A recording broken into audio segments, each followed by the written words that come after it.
All right, Shalom. This is your brother Patop back in the spirit to another lesson through the spirit. Paya Bashim Shah. First and foremost, I'm going to say Kahalaya Laya Bashim Shah Bashim Kakodash. That honors to my apostles, to the elders, great minister, all much love and peace to all the brothers that's doing this work of truth and sincerity. Shalom. Okay, this lesson is going to be about salvation and how we're going to be saved and how soon it is, which is very soon. The Lord would deliver his elect. The Lord would deliver his men. But we ain't just going to float out of here, you know. Something that we got to keep in mind.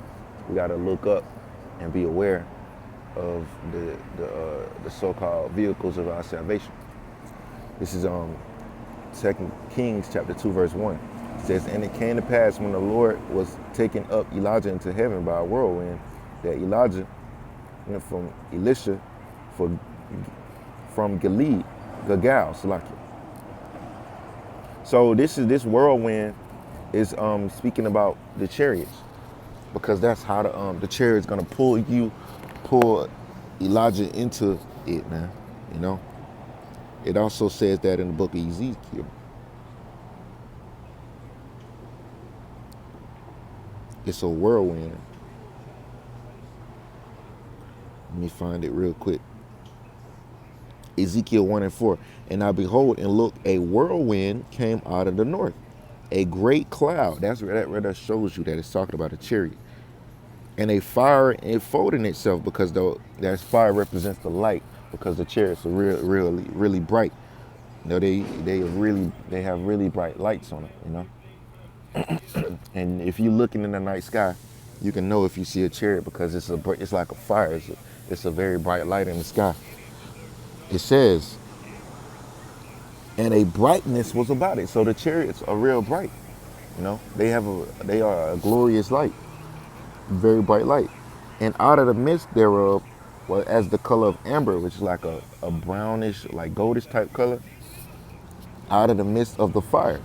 So that right there shows that it's talking about a chariot when it speaks about a whirlwind, because the chariot is gonna basically, you know, suck you up into it, you know, like, you know, pull you into it, for lack of better terms.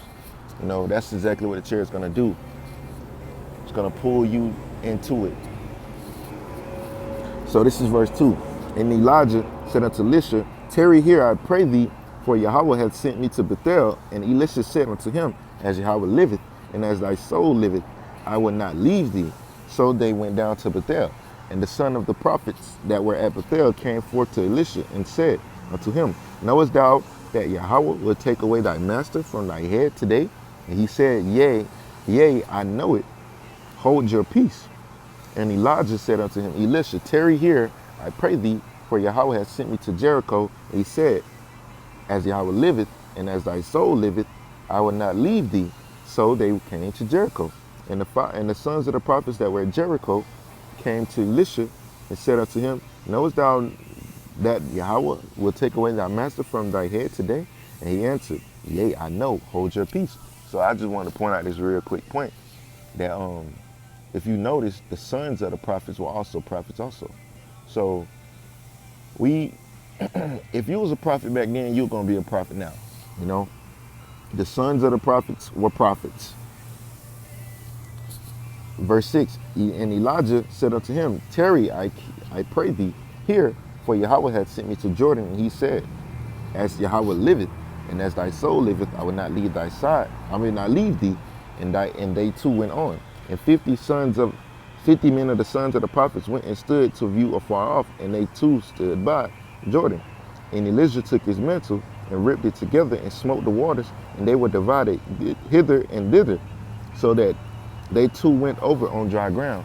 So that right there shows you that, you know, Elijah was a very great man of the Lord. You know, he was a prophet. He was a man of the Lord. He had powers, man. That just shows you the spiritual powers that he possessed. And the level of the Lord was dealing with him on a high level. Verse 9. And it came to pass, when they were going over there, Elijah said unto Elisha, Ask what I shall do for thee before I be taken away from thee. And Elisha said, I pray thee, let a double portion of thy spirit be upon me. And he said, Thou hast asked a hard thing. Nevertheless, if thou see me when I am taken from thee, it shall be unto thee, so it shall be so unto thee, but if not, it shall not be so. And it came to pass, as they stood, they went on and talked, that behold, there appeared a chariot of fire. That means it's not talking about like a vehicle, like an old school chariot. It's not talking about that, you know. It's talking about something that's flying. It flew up. It just appeared, because chariots could do that. The so-called UFOs, they could do that. They can just appear out of nowhere and snatch you up, man. They can vanish into thin air, and they can appear from nothing, man. It says, there appeared a chariot of fire and horses of fire, and parted them both asunder. So it took Elijah up, and Elijah went up by a whirlwind into heaven, into the chariot, you know. And Elisha saw it, and he cried, my father, the chariot of Israel, and the horsemen thereof. And he saw him no more, and he took hold of his own clothes, and rent them in two pieces. He took up also the mantle of Elijah that fell from him, and went back and stood by the bank of Jordan. So as you can see, the chariots of Yahweh Bashim Shah is where our salvation is going to come from. Now,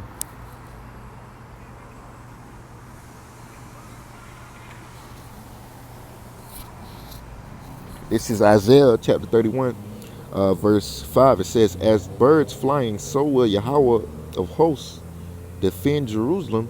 Defending also he will deliver it, and passing over he will preserve it.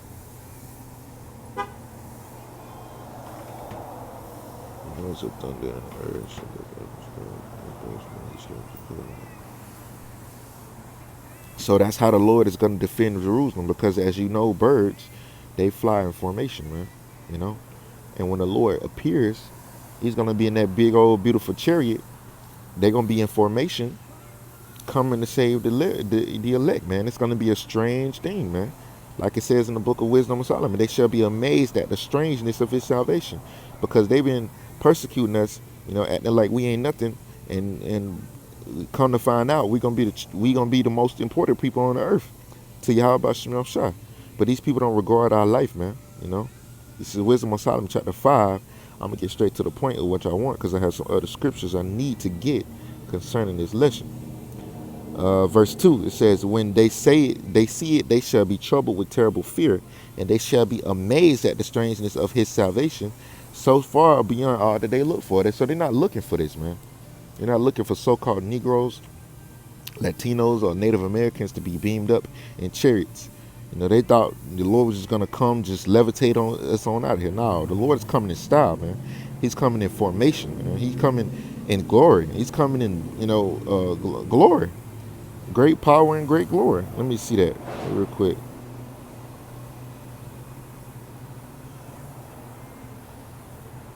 It says it all throughout the scriptures. This is Matthew 24:30. And then shall appear the sign of the Son of Man in heaven, and then shall all the tribes of the earth mourn.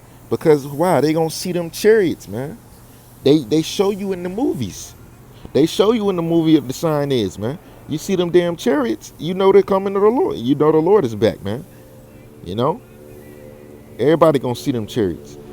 And shall all the tribes, and then shall all the tribes of the earth mourn, and they shall see, they that see him shall see the Son of Man coming in the clouds of heaven with power and glory. So it's going to be clouds. That means it's going to be more than one. This is Acts chapter 1, verse 9. And when he had spoken all these things, which Yahushua had finished talking, while they beheld, he was taken up, and a chariot, received him out of their sight. And while they looked steadfastly toward heaven as he went up, behold, two men stood by them in white apparel, which also said, Ye men of Galilee, why stand ye gazing up into heaven? This same Yahushua, which is taken up from you into heaven, shall come in like manner, as ye have seen him go into heaven. So, we bring this scripture out a lot because, that That's the same way the Lord left. It's the same way he's coming back. He left in the chariot and the so-called UFO. He's coming back in one. So you people ought to know what to expect in these last days, man. You know, we giving you a full warning because it's high time for you people to get right, man. You know, you got to get right, man, before the Lord appears in them chariots. Revelations 1:7, milk scripture. Behold, he cometh with clouds. That's plural. That's more than one. And every eye shall see him. Everybody gonna see the Lord when he returns. And they that also, because it's gonna be on TV. It's gonna be on the news, man. You know, it says, and all they which pierced him, and all kindreds of the earth shall wail because of him. Even so am I. Because these people, they gonna know in their spirits that it's about to go down, man. You know, something is wrong. You know, Yahushua is returning. He's back, man. He's coming. Just like that little girl had a dream. She was crying, saying he's coming, because he's coming, man. You know, Yahushua is not delaying his coming, man. He will be here when the time is right. When the prophecies get fulfilled, Yahushua will be coming in them clouds, man. And you best believe he's not gonna waste no damn time. He's gonna get here expeditiously, man. You know? So we ought to look forward for these things, man. Salvation is near, man.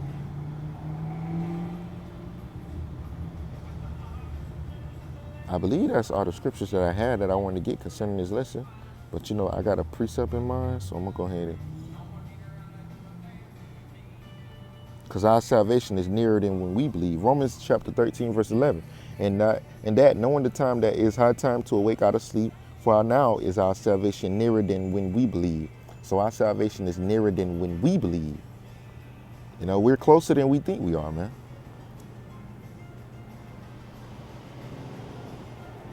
We're getting closer and closer to salvation, man.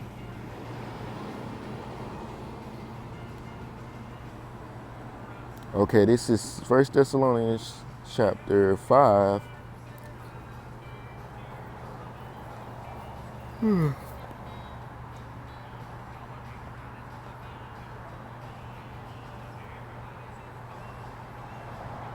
Verse 1. It says, but of the times and the seasons, brethren, ye have no need that I write unto you. For yourselves know perfectly that the day of the Lord so cometh as a thief in the night. For when they shall say peace and safety, then sudden destruction cometh upon them, as travail upon a woman with child, and they shall not escape. So the day of the Lord is going to come unexpectedly, you know, because you people not paying attention to the times, you're not paying attention to the signs. You know, you're not paying attention to the things that's going on in the earth, so you're going to get caught off guard, and the Lord going to catch you with your pants down, man, you know.